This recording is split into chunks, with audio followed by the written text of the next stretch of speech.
बिस्मिल्लाहिर्रहमानिर्रहीम अस्सलामुअलैकुम।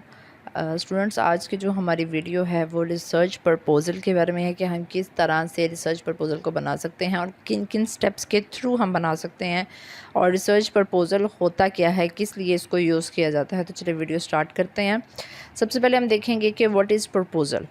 जब भी आपने कोई रिसर्च कंडक्ट करनी होती है तो उससे पहले, अपनी स्टडी से पहले आप एक एक्शन प्लान बनाते हैं कुछ पेजेस का, और उसमें आपने अपनी सारी प्लानिंग को लिखना होता है कि आप इस रिसर्च को कैसे कंडक्ट करने जा रहे हैं, कौन कौन सा इंस्ट्रूमेंट आप इसमें यूज़ करेंगे, कौन सा मेथड आप इसमें यूज़ करेंगे। मतलब अपनी जो आपकी कंप्लीट स्टडी है आप उसको ब्रीफली कुछ पेजेस के ऊपर डिफ़ाइन करते हैं, बताते हैं उसको, और फिर उस जो जो डॉक्यूमेंट होता है फिर उस डॉक्यूमेंट को अपनी यूनिवर्सिटी की कमेटी के सामने आप प्रेजेंट करते हैं, और वहाँ पर फिर वो कमेटी उसको फाइनल रिकमेंडेशन देती है और आपकी अप्रूवल करती है कि हाँ जी अब आप इसके ऊपर फर्दर स्टडी कंटिन्यू कर सकते हैं कि नहीं कर सकते। तो वो जो सारा एक आप जो मतलब प्लान ऑफ एक्शन आप उनको दे रहे होते हैं उस टाइम उस डॉक्यूमेंट की फॉर्म में, वो आपका रिसर्च प्रपोज़ल होता है। नेक्स्ट है, ये भी वही बात है कि व्हाट इज़ प्रपोज़ल, वही जो हमने पहले एक्सप्लेन किया चीज़ों को कि स्टेप बाय स्टेप। अब इसके कुछ स्टेप्स होते हैं वो हम आगे जाके देखेंगे कि वो कौन कौन से स्टेप्स हैं जिनके थ्रू हम अपने रिसर्च प्रपोज़ल को अरेंज करते हैं। तो इसमें रिसर्च प्रपोज़ल में जो रिसर्चर होता है वो अपनी इंटेंशंस के बारे में क्लियरली डिफ़ाइन करता है कि वो करना क्या चाह रहा है, उसका इरादा क्या है, उसकी जो भी जस्टिफिकेशंस होंगी और जो भी स्टडी उसने कंडक्ट करनी है उसके बारे में उसने क्लियरली सारा कुछ उसमें प्रपोज़ल के अंदर डिफ़ाइन करना होता है चीज़ों को। और इसके हम स्टेप्स आगे जाके देखते हैं कि वो स्टेप्स कौन कौन से हैं।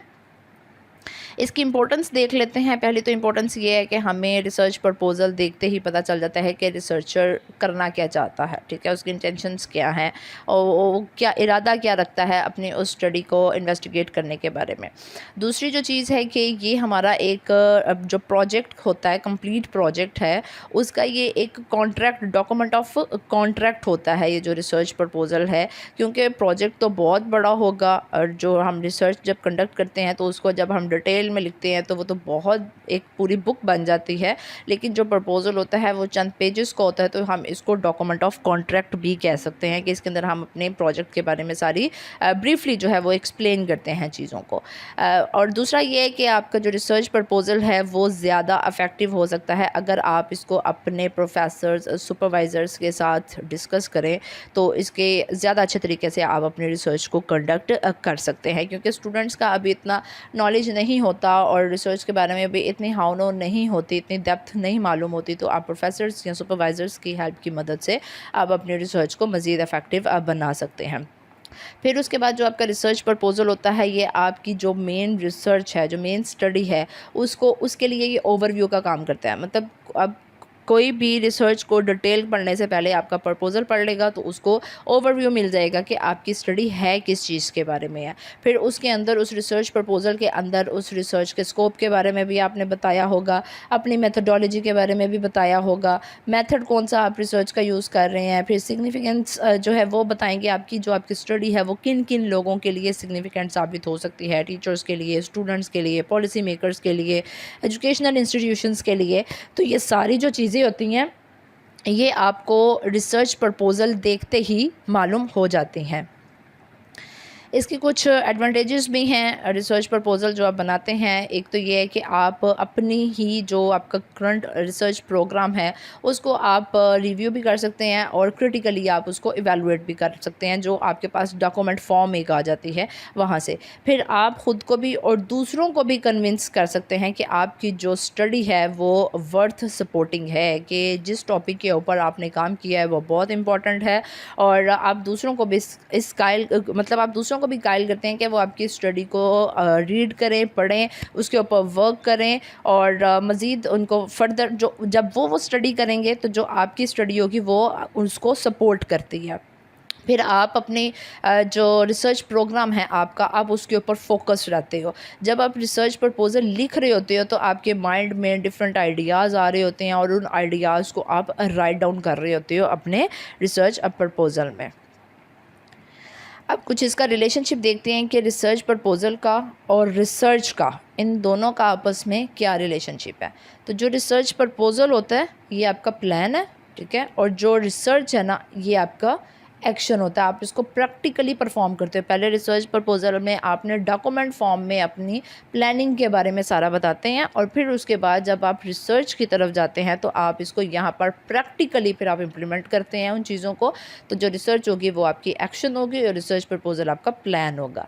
फिर research proposal is compulsory for approving proposed research. वही बात जो मैंने पहले बताई कि आप अपनी कमेटी के सामने, यूनिवर्सिटी की कमेटी के सामने, टीचर्स के सामने आप अपना जो रिसर्च प्रपोजल है आप उसको अप्रूव करवाते हैं। Research proposal is a schedule and research is activity. मतलब कि रिसर्च प्रपोजल में आपने अपना स्केजुअल बताना है कि मैं 1 माह के लिए ये डॉक्यूमेंट वो डाटा कलेक्ट करूँगी, फिर उसके बाद मुझे 1 माह लगेगा डाटा को एनालाइज करने में। मतलब आपने अपना पूरा एक स्केजुअल बताना है कि इस ड्यूरेशन से लेके इस ड्यूरेशन तक मैंने अपने इन स्टेप्स को फॉलो किया है। लेकिन जो रिसर्च होगी ये क्या होगी, ये एक्टिविटी होगी। मतलब कि आप जो स्केजुअल आप बता रहे हैं उसी स्केजुअल को फॉलो करना है आपने, और अपने रिसर्च को कंडक्ट करना है कि 1 माह में आपने ये काम किया, 15 दिन में आपने ये काम किया। तो वो आप प्रैक्टिकली वो काम कर रहे होते हैं रिसर्च में। Research proposal is a mirror of research. जो आपकी बेसिक रिसर्च है ये उसका आप इसको मिरर कह सकते हैं आपकी रिसर्च प्रपोजल को, क्योंकि रिसर्च प्रपोजल को देखते ही हमें पता चल जाता है कि बेसिक रिसर्च किस चीज़ के बारे में है। Research proposal is a blueprint of research. ठीक हो गया। Research proposal can serve as a document of contract. ये भी हम इसको पहले डिस्कस कर चुके हैं कि ये हमारा जो डॉक्यूमेंट ऑफ कॉन्ट्रैक्ट है हमारे प्रोजेक्ट के बारे में। अब आते हैं जी, इसकी जो बेसिक चीज़ है रिसर्च प्रपोजल जिसके ऊपर स्टैंड करता है वो है जी इसके स्टेप्स। तो स्टेप्स में पहली चीज़ आ जाएगी जी आपका इंट्रोडक्शन। आपने इंट्रोडक्शन के अंदर ही थोड़ा थोड़ा अपनी सारी रिसर्च के बारे में बताना होता है कि आपकी स्टडी कैसी है, स्टडी के जो गैप्स हैं वो क्या क्या आ रहे हैं, आप इसको किस तरह से करना चाह रहे हैं। तो ये सारी चीज़ें आप यहाँ पर इंट्रोडक्शन में उसको एक्सप्लेन करते हैं। फिर उसके बाद मेन चीज़ पे आ जाते हैं, आइडेंटिफाई अ प्रॉब्लम। अब यहाँ पर मेन जो आपका टॉपिक है, जो भी आपका जिस भी चीज़ के ऊपर आप काम करना चाह रहे हैं, जो भी आपकी प्रॉब्लम है, यहाँ पर आपने उसको आइडेंटिफाई करना है। एक उसकी जो करंट कंडीशन होगी वो आपने बतानी है, एक आपने उसकी आइडियल कंडीशन बतानी है, और उन दोनों के दरमियान जो गैप होता है वो आपकी प्रॉब्लम को आइडेंटिफाई कर रहा होता है। फिर उसके बाद आपने अपने स्टडी का पर्पस बताना है कि आप बेसिकली ये स्टडी करना क्यों चाहते हैं। आपने कौन सी ऐसी चीज़ें देख ली हैं कि अपनी एजुकेशनल इंस्टीट्यूशंस में या अपने सराउंडिंग्स में आपने क्या ऐसा देखा है जिसकी वजह से आपको मतलब ये चीज़ फोर्स की है कि मैंने इस प्रॉब्लम को आइडेंटिफाई करना और उसके ऊपर मैंने रिसर्च करनी है और इसके कॉन्सिक्वेंसेस और रिजल्ट्स तक मैंने पहुँचना है।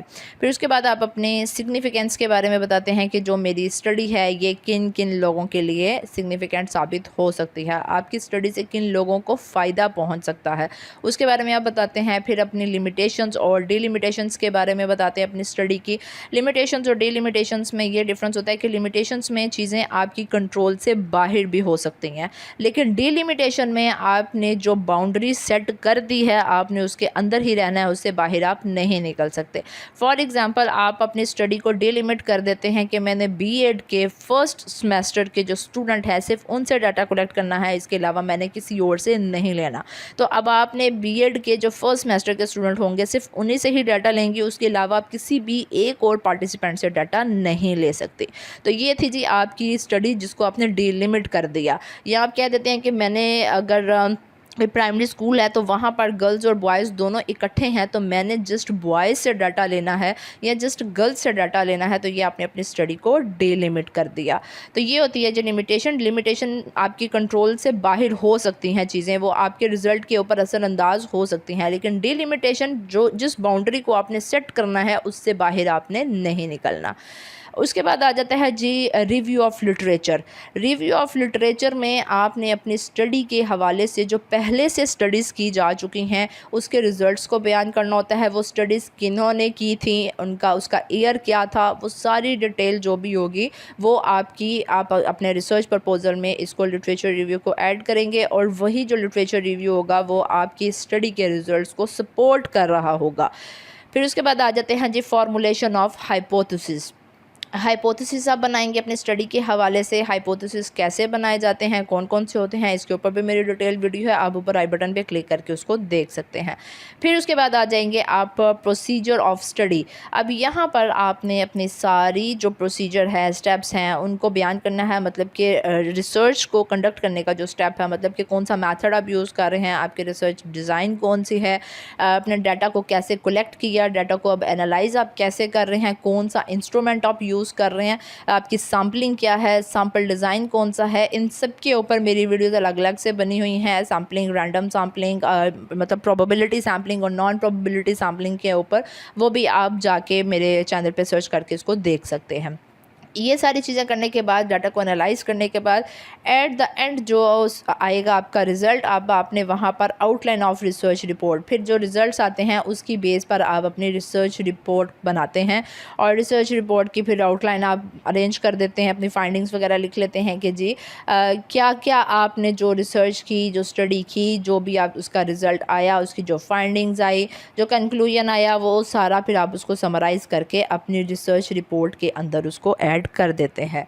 तो जी ये स्टेप्स थे रिसर्च प्रपोज़ल के, जिसकी बेस पर आप अपनी स्टडी को कंडक्ट करते हैं, और ये वाले स्टेप्स आप सारे फॉलो करते हैं, और इसके बाद आप किसी भी एक कंक्लूजन तक पहुंचते हैं, और फिर उसको आप अपनी स्टडी को दूसरों के सामने प्रेजेंट करते हैं, अपनी कमेटी के सामने। फिर वहाँ पर ये देखा जाता है कि जी आपकी रिसर्च जो है वो वाकई ही वर्थ सपोर्टिंग है या नहीं है। Thank you so much. ये थी जी रिसर्च प्रपोज़ल के बारे में वीडियो। इंशाल्लाह नेक्स्ट फिर किसी टॉपिक के साथ किसी और वीडियो में मुलाकात होगी। अल्लाह हाफिज़।